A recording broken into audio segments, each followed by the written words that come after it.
Yeah, g'day. It's winter time down here, and so what we're going to be doing tonight is lighting the fire for the first time of the season. So we've got a clean, empty firebox, and I'm going to be teaching my young game and survivalist mad son the secrets of lighting a fire in a cold fireside. So we've got all the stuff queued up here ready to light a fire, and the principles are the same whether or not you're lighting a fire indoors in a fireplace or outdoors in the wilderness. What we've got kindling, and what we're using for kindling here is what we'd normally use up in the bush, which is to say small twigs that have been snapped to shape. Our tinder, in this case, is going to be paper. We've got some thin sticks, and we've got other sticks arranged by size. All right, there's his thumb and finger in there. We've got those other sticks arranged by size, because what you don't want to do while you're getting the fire lit is you've just got it going and then you're hunting around for appropriate sized sticks to put in. Now, firebox, here it is here. It's all been swept out. It's got no grate. It's just a cold chunk of steel. So what we're going to do, because if you remember from your science days at school, anything cold is a heat sink. Heat travels from a warm place to a cold place. Where we want the heat to travel to is that. We don't want the heat being absorbed by, in this case, the steel firebox or the stones of your fireside. So what we do, if you shine my torch in there for me, please. Just point it in there. Keep it aimed into the hole. Down there. No, yep. There. Thank you.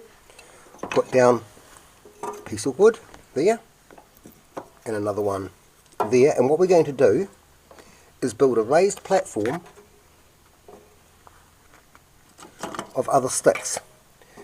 This does two things. One, because we've got no grate, it creates a de facto grate. And two,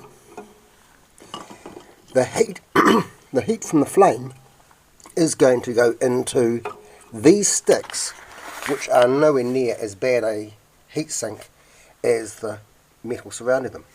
Also, because they're raised, air can get up in underneath it and aerate from the bottom, which is what you get in a fire that's got a grate.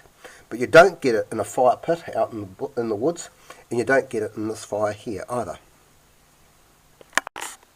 Okay, so what we've done is we've put some paper down on the little platform and put some thin twigs on top, which will be our start to the fire. Ouch. And once they start to take underway, we can put more sticks on the fire. And the idea is the heat needs to transfer to the sticks and have them catch fire, rather than we can hear them taking. Now we can start putting slightly bigger sticks on the fire, now that they're starting to catch fire. As you can see,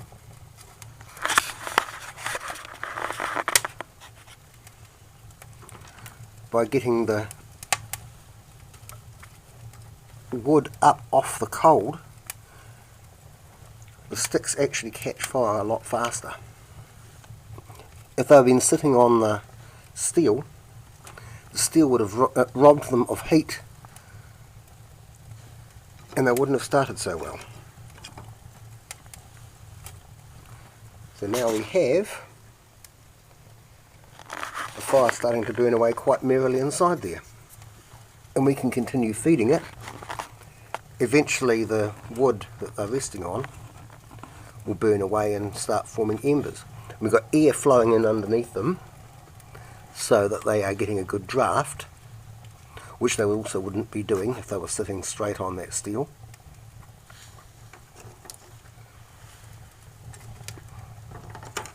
Now we can start propping stuff up the sides like this, along the sticks.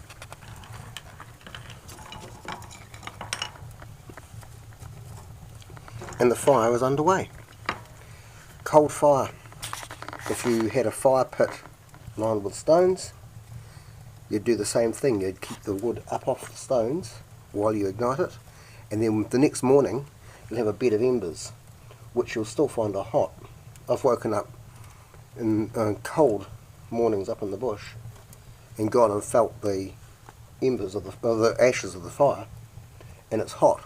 Or you could just, well, warm. Or you could just like put a whole bunch of like build a tiny little fire on the stones, and then just let that burn, and then in the morning you got a nice hot plate of stones that you can cook your food, heat your food up on. No, because the stones will be cold by then, but the ashes, the embers buried underneath the ashes are still warm. Yeah. But there's our fire. So there we go. Fire ignited in a cold steel box. And thanks for watching. And good night from me, and good night from him.